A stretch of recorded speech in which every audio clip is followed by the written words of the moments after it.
Ola, chámome Xosé Soto Andión e pertenzo ao Departamento de Filoloxía Galega e Latina da Universidade de Vigo. O meu interese investigador céntrase na lingüística galega, na semántica e na sintaxe da oración, na dialectoloxía, no ensino de linguas, na sociolingüística e tamén na lexicografía.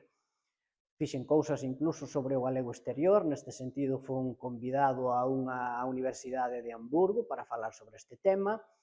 e as últimas investigacións que eu teño realizado son unha investigación sobre ensino da lexicografía, publicado na editorial Dickinson, outro sobre papéis semánticos, o produtor de efecto, publicado tamén na editorial Dickinson, e dous traballos enviados a revistas internacionais que están pendentes de publicación sobre a liturxia en galego. Anímovos a participar deste tipo de traballos porque, como sabedes, a lingua, a lingüística, quen domina a palabra, domina o mundo.